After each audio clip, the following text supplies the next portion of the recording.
Hey guys, it's Melissa here with Rooted Home and Garden. Today I thought it'd be fun to actually bring you with me on a tour of my vegetable garden. If you watched my last week's video, you would have noticed that I actually filmed that video back in January or December, somewhere around there. And I was planning on totally revamping my vegetable garden. And unfortunately, I ended up getting sick, so I wasn't able to do as much as I had hoped to do on that spot. And by the time I was feeling better, it was planting season. So I had two choices. Choice number one, to just suck it up and plant things and just deal with it for another year. Or option two was to actually just miss out on planting things for the year, and I didn't want to do that. I wanted to be able to plant things as much as possible. I had big plans for this year, so I didn't want to miss out. And so I just improvised a little bit. So I wanted to show you what I've done to improvise, and I'm so happy with it. I could honestly say I am not sad at all that I didn't do the remodel. The remodel would have been a ton of work. And you know, honestly, like I said, I'm not sad. I feel like my space has evolved so much by just adding a few little things to this spot. And so I just wanted to show you, and maybe it'll just spark some inspiration for you, because I am loving my space. All right, this is the vegetable garden. I am so pleased with how it looks at this moment. I honestly, I don't see myself redoing the vegetable garden this winter because of how much I like it. The space is turning out so well. So we're going to start off right here where I have my blueberry hedges, which I've had for several years. I love them. I did replace a few of them because of Gussie Bear enjoying the run through and everything. Actually, I did move them to this location not knowing how they would do. And look at, they've survived quite well. They've actually done really well. So I'm glad I transplanted them there. And I got new ones over here, but these ones actually have been around for about 4 years. These are called Bountiful Blue blueberries, and I really love them. Now, blueberries are something that are pretty tricky for a lot of people to grow in their garden, especially in Central Valley, California, because our soil is not acidic enough for blueberries. So what a lot of people recommend is to put them in pots and make sure you fertilize. I fertilize mine with Berrytone. It's a Spoma Berrytone, as well as the acidifier. And mine are planted in the ground, and they're doing really well. Now, I said that these ones over here to the left, they have been here for about 4 years, and they're doing quite well. They're very prolific. Now, Bountiful Blue is a great variety if you live in Central Valley, California, Zone 9B like I do, because it has low chill hours. Blueberries need a certain number of chill hours to produce their berries. And Bountiful Blue, I believe it's about 150 to 200 chill hours, which we get. So it works perfectly for our area. So you will get berries if you have the acid fertilizer, Berrytone, and chill hours. And that's why it works well. Don't get a variety that has 700 plus, because we don't get cold enough for that. So Bountiful Blue though, however, we do. Now, this fence is made out of redwood. Redwood is a wood that I absolutely love for fences. In fact, my fence over here into the chicken garden is also made out of redwood. My chicken coop itself is made out of redwood. I love the way redwood looks when it ages. It is just something about it. It is so warm, and that gray color, it's so beautiful. So all the wood that I have in my yard is actually made out of redwood, because it happens when it ages, it is the look I look. I don't like it when it's all brand new, like the door to my chicken coop itself, it's brand new. So eventually it will age. I actually am considering linseed oiling it. My cabin, if you've watched that tour, my cabin has linseed oil on the back side of it, and I love the way it looks. It's home for me, so I might end up linseed oiling that door just to give it that cabin vibe for me, which I think is wonderful. But anyway, back to this. The gate is made out, or the fence is made out of redwood, and including these finials. Look, I feel like this is the magic touch I needed for this yard. I think that this turned, because I mean, they're not even attached here. Hold on a second. I just got them at Lowe's. I mean, look at this. Here, I didn't attach it. You can attach yours if you want to, but if you look, let me take away that one. It's just a normal fence, right? And it's fine looking. It's nothing bad about it. but you add a finial to it, and all of a sudden, another thing of added character that I put here is I found this antique basket, which I love. This is my harvesting basket, and I just hung it right up here as just a little detail to just add some cuteness. Now in the wintertime, I do plan on bringing it indoors because I don't want it to be ruined. But I mean, it's just a cute little antique basket, isn't it adorable? And I just keep it right here to add that little touch of quaintness to this area. Now this antique gate is something else that I brought to this area as one of those little touches that really makes me smile. I could have just put a regular gate, I could have built a gate, but when I saw this at the antique store, I absolutely could not leave the store without buying it, and I am so glad that I really did because, oh, it just is so sweet. It's so quaint, so fairy garden looking. In fact, I mean, look at this. This is a view that I think is just so precious. Do you see her? Do you see my lady back there? Let's see if I can zoom in. There she is, through the gate. Ah, so secret garden. I love it. So when you're designing your space and you just want to add little touches, but you don't want to spend a lot of money, think about little details like this. A little gate, finials, a basket hanging on the fence. Those little things have brought so much joy to this area, and it didn't cost a lot of money. So definitely a win there. Adding an arbor to the entrance. Now, granted, I've had this arbor for years and years. I feel like I bought it back in 2019, and I always had it there just next to the blueberry hedge, and it looked fine at the time. But, and actually my plan was originally to put the arbor in the front right here and then walk under it to get to the gate. But when I did that, it blocked the view of the gate. So I was like, nope, I don't like that at all. So I put it on the interior of the vegetable garden. And that was a great choice in my opinion. I really like that. So instead, as I open up the latch, now I'm walking under the arbor, and it's so sweet. Another thing I did to add extra touch to it is I did buy 4 roses from Heirloom Gardens. I put 2 of them right here, so I'm going to have it grow up the spindle here, grow up the spindle on this one, grow on the spindle, and they're all on the interiors except for these 2. These 2 are on the exteriors, but the ones on the inside are on the interiors to add more greenery to the inside of the garden and some quaintness as well.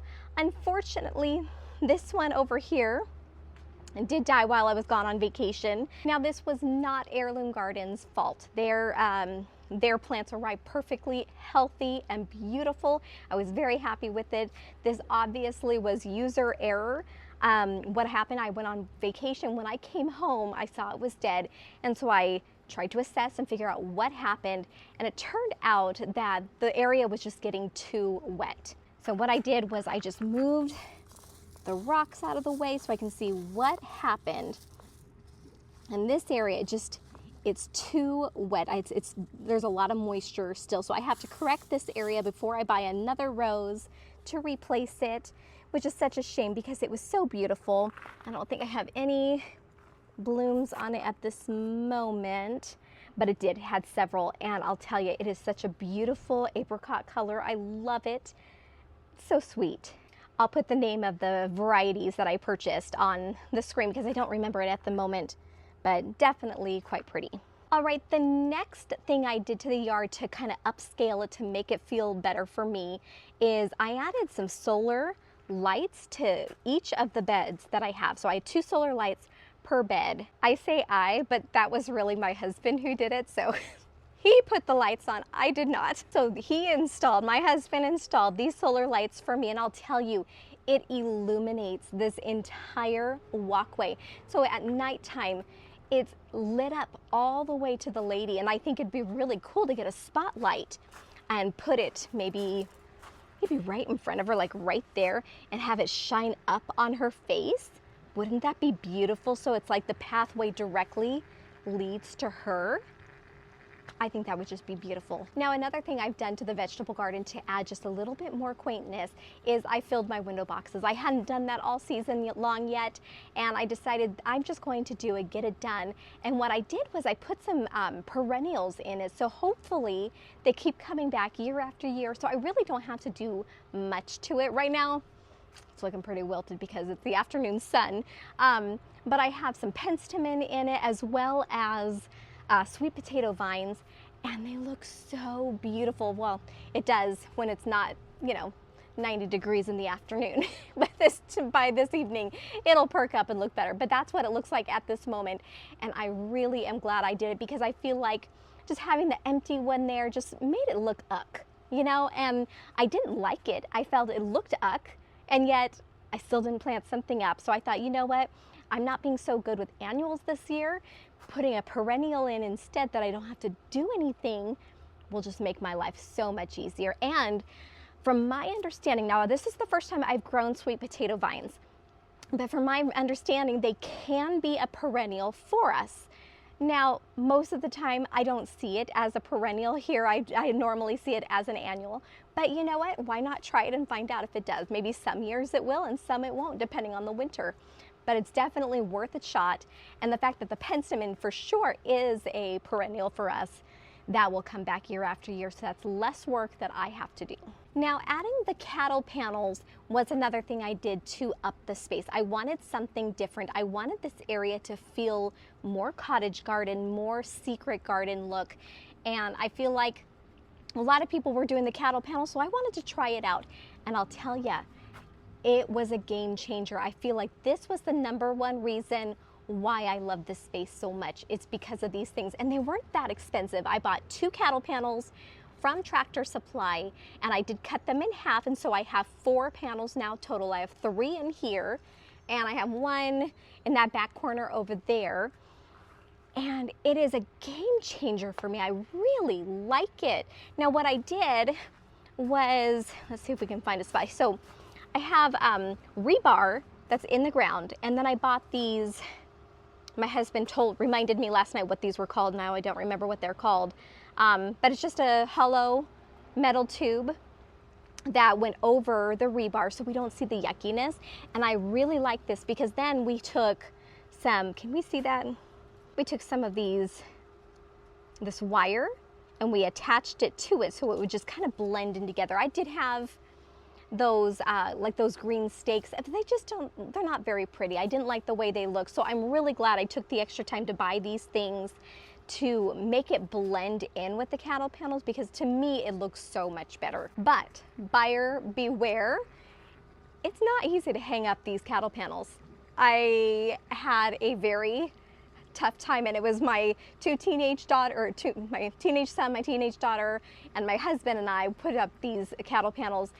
And it wasn't easy. They weren't bending as nicely as I thought they would bend. It just, on YouTube, they make it look so much easier than it really is, but truly it wasn't. So before you run out and go and buy these, be aware that it actually is a little more tricky. Just give it time, keep persevering, and once your plants grow on it, you're gonna be so thankful that you did it, because it's beautiful. It adds height. Height in a garden plays such a huge role that you're not even aware of. Before, everything was low to the ground here. Like all my raised beds, they're, what are they, 8 inches tall, so they're not very tall at all. And I thought they were fine before, but it added so much drama to this area, and that I didn't know that I needed.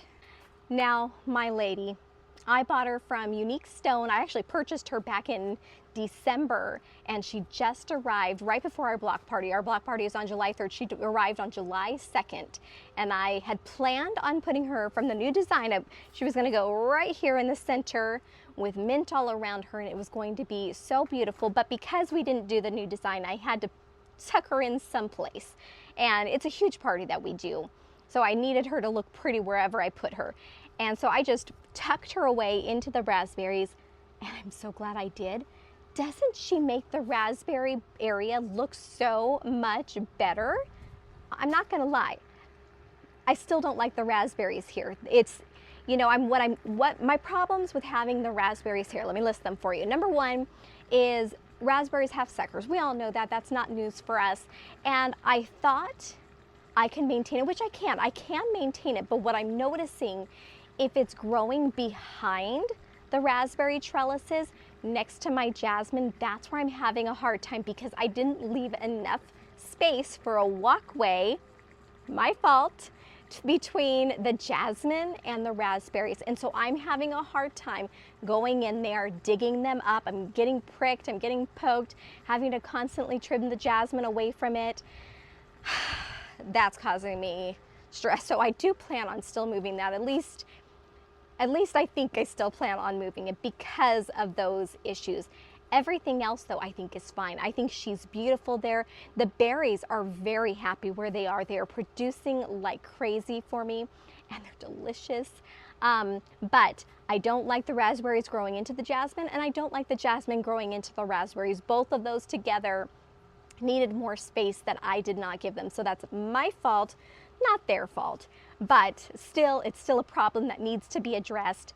So, you know, when I get to it, I'll address it.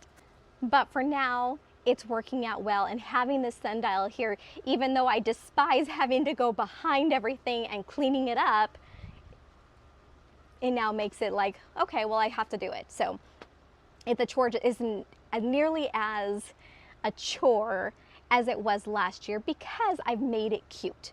See, adding something that's cute to your area all of a sudden makes the chore not so bad.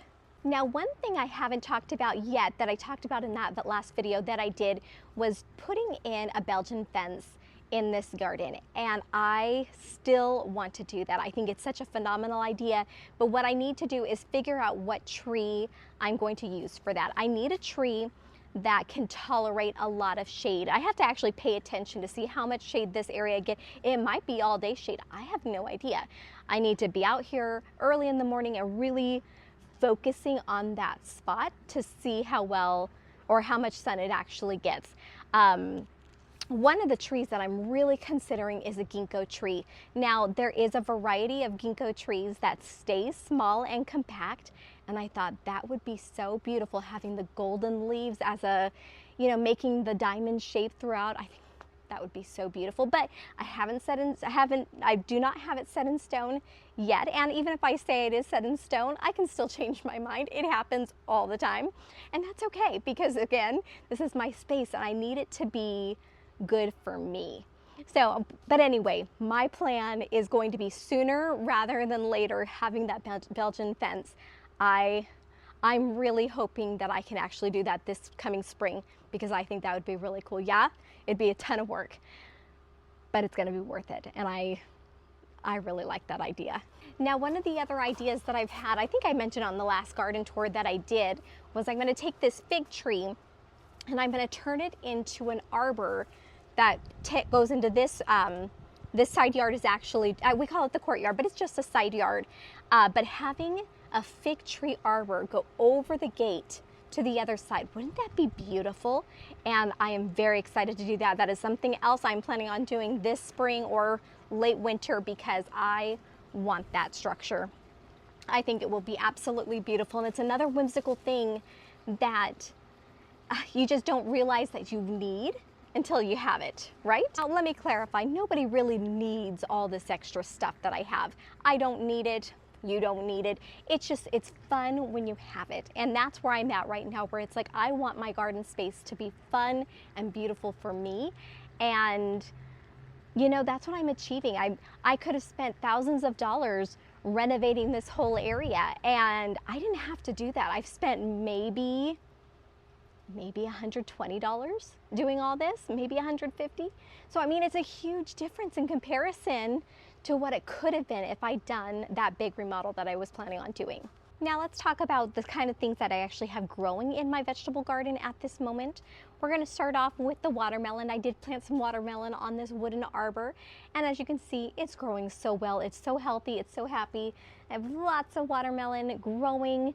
In fact, some of them are bigger than others. I've already harvested one watermelon off of this. The other one actually broke and fell. The chickens enjoyed that one.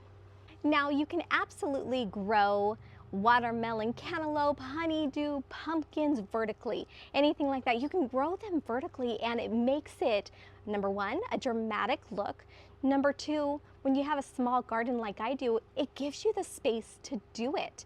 Before last year, I grew what did I grow? Watermelon was in the chicken garden and I had to keep trimming it because I needed the walkway space. I grew pumpkin in the potager garden over there and it just, wasn't quite right. Growing the watermelon on this was a smart idea. I was really happy with this plan. Oh, and what I did, let me show you, hold on a second. Watermelons don't like a lot of water. So what I did, where is it?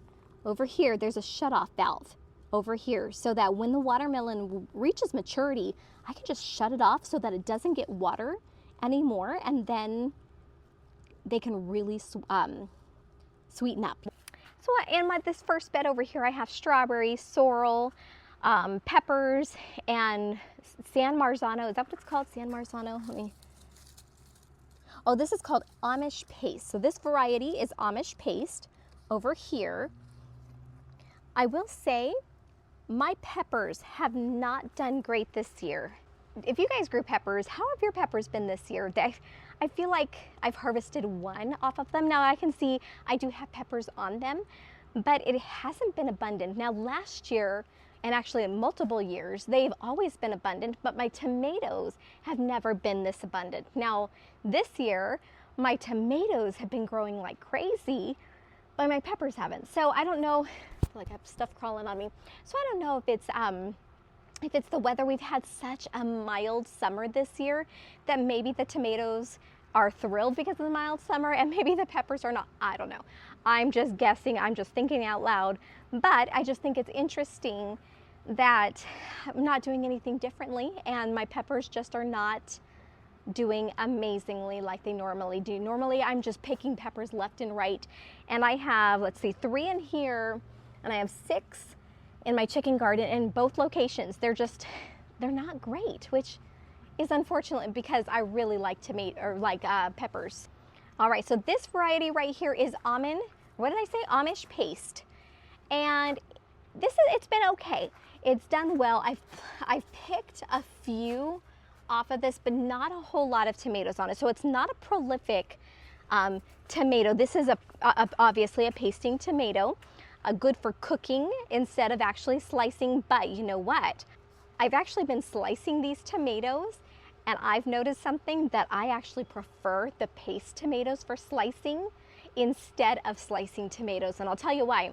Sometimes with the slicing tomatoes, they're a lot juicier, and it makes my buns on my hamburgers soggy. It makes my bread on my sandwiches soggy, and I don't like that very much. But the paste tomatoes, this might be common sense to everybody else, but for me, it was something new I've tried because this is the first year I didn't plant slicer tomatoes.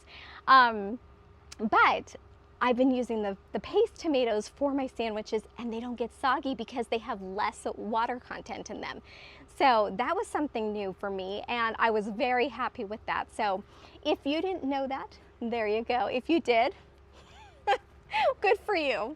So I'm curious about this variety. Like I said, I've only picked just maybe about 20 or 30 tomatoes off this one spot. So a lot, but not a whole lot. This one over here to my left, this is a San Marzano. Yes, San Marzano. I have been doing nothing but picking tomatoes off of this thing over and over again. This thing is so prolific when it comes to growing tomatoes.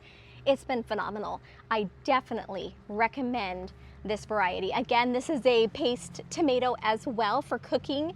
I have picked, let's see, I have 6 bags filled with tomatoes frozen in my freezer. I've probably cooked maybe 3 whole bags. So that was probably like, I don't know, 2-3 meals per bag that I've gotten to use because of this stuff.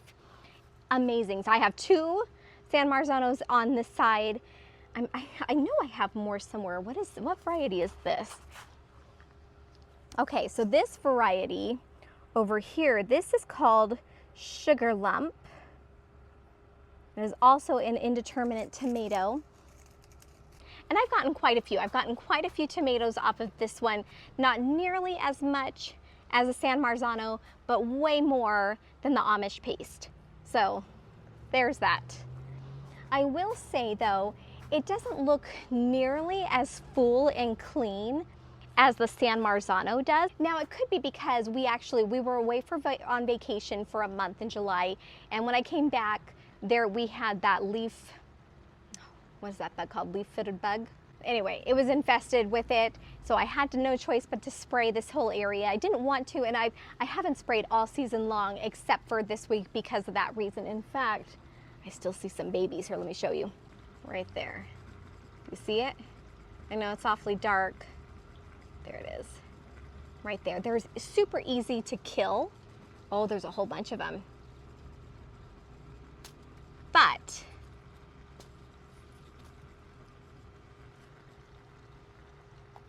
they can destroy your plants, so we don't want them on our plants. So I have been using neem oil to kill it. I've done one application so far. I plan on doing it every single week to make sure I eradicate this bug and make sure that they leave and don't come back because I don't like them. But it's unfortunate because now I have to actually spray everything, or I have to wash everything before we eat it. Before, my kids were able to just come out into the garden, pick off the vines and eat it. And now I tell them, okay, you have to wash because I am using chemicals. Even though it's an organic chemical, it's still a chemical in my eyes. So things have to be washed from now on. But you know what? I was able to go all this time without spraying, and I think that's fantastic. What I was doing beforehand, before I went away on vacation, is every morning I'd come out and I'd take my hose with water and I would spray everything, the under leaves, the above the leaves, all of it, and it would take 5 minutes, 6 minutes to spray everything in my vegetable garden, and that kept aphids away. It kept all these nasty bugs and critters away, which has only helped my garden, which was fantastic. If you live in an area where you do get the humidity, it's not a good idea because you will get powdery mildew. I don't. I live in Central Valley, California, Zone 9B, where we get hot. And so I can spray in the morning, and as long as it's done early enough where it's not going to burn the leaves, they'll do just fine. And that's exactly what's happened here. They've done just fine this entire season so far, until I went away on vacation and left it unattended. Thankfully, we did not get aphids, but we did get those leaf-footed bugs that we don't want because they can destroy your plant. So if you do see a problem, you definitely have to eradicate it. They are super easy to kill, but the adults can fly away and then come back. So it's just, sometimes it's easier to spray, and that's okay. You know what? Sometimes we have to have a little bit of help. All right, another variety of tomatoes. What is this? Oh, this is Amish paste as well. So the same one as this one. So that's interesting. I've had a few more tomatoes on this side than on this side. So I'm curious what the reason is. Not a lot. Again, not a lot. But it's nice that I actually have it in two different beds so I can actually compare if I like this variety or not. So far in my eyes, I am not going to plant this variety again next year because it wasn't enough. I got some, but it wasn't enough. San Marzano, excellent choice. I love that choice. I will definitely be planting. In fact, I may do all of this area in just the San Marzano because of it. Is this one a different variety over here? Let me check. What is this? Oh, interesting. This is an Amish paste as well. So I only got 1 or 2 San Marzanos and everything else was Amish paste, except for the one that was sugar something over there. Interesting. Okay, so this one over here did okay. Not nearly as much as San Marzano. Look at that. Oh, so beautiful, so much. And what I've done to grow this on the trellis is I actually took some twine. Twine is so cheap. You can buy twine at Walmart, which is what I did, for just a few bucks. And I just tied every time it grew. And I made sure I was out here every single week tying because the branches are so brittle that if it starts to grow in one direction and you don't get it in time, it could break. So every week, every Monday is the day that I actually did it. Every Monday I would come out here and I would tie up the tomatoes on the trellis as it was growing and just working my way up. Now, when I went away on vacation, as you can see the top over here, let me turn the camera around. I don't know if you can see that, but see, this is where the jumbled mess went. I was unable to do it, but what would happen if I started to twine it to the arch now, it's just gonna break. So it's either I leave it or I cut it. So I just chose to leave it. And if it gets too low, then I'll end up cutting it, but it's much higher above my head that it's totally fine the way it is right now. No need to go and buy those expensive little ties. You know, I have some of those like right here. These green ties, they were expensive. They're like $15 for a package. What a waste of money. Twine, dollars, literally dollars, and it lasts forever. So I was able to do all of these things on twine, and I still have a whole bunch of twine left over.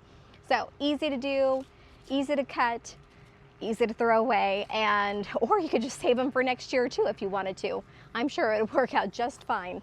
But you're not having to spend a ton of money to redo this. Now, in case you're wondering what this beautiful bloom is, I have a whole bunch of them right here. I grew leeks last winter, and they're all dried up now, totally ready to be pulled. But the blooms look so beautiful. I harvested one leek, that's it, out of all of them that I planted. And you know, I realized I'm not going to be using leeks that much, but the look of it is so pretty. I might end up just doing it again because I had so much fun looking at the blooms, and the bees went nuts over it. And look at these dried blooms. Like, this is fully dried. But look how much depth it still offers this area. I love it. Well, guys, I really hope that you enjoyed walking this area with me, seeing my garden, enjoying the space with me. This is an area that I thought that only could be liked if I remodeled it. And guys, that is not the case. Just a few improvisations, a few tweaks, and I was able to turn this area into a place that I love to be, a place that I want to be, and a place that I want to be, I'm in all the time. So if you have an area in your garden, maybe your vegetable garden isn't bringing you the joy that you want, try something like this. Now, granted, you could go all out and actually build pergolas over here and wooden arches. And if I had given this some thought and thought about doing something, I probably would have done wooden arches instead, or wooden pergolas, or something, you know, other than the metal cattle panels, because I don't like a lot of metal in my yard. But to be honest with you, I am fully happy with how this looks, and more than likely this is going to stay this way for another year or so. I still love the old design. I'm calling it the old design. But you know, this works too, and I feel like if I'm loving the space, work with it. I'm sure I'll get bored of this eventually, because that's how my attention span works, unfortunately. But for now, this is quaint, and it's beautiful, and it's fitting my needs. It's fitting what I need out of a garden. So anyway, I'm hoping that you guys have a garden in your yard that brings you so much joy as this area brings to me. And if you guys have any tips to help, like, bring more character to my yard, hey, send it over. I'd love to hear your ideas. And if you have pictures of your area, I'd love to see it, because I'm just going off with what what's coming up in my mind, and I'd love to see your spaces. So put those in the comments. I'd love to see your guys' garden areas as well. All right, guys, have a great day, and I hope that you enjoy your garden. Bye.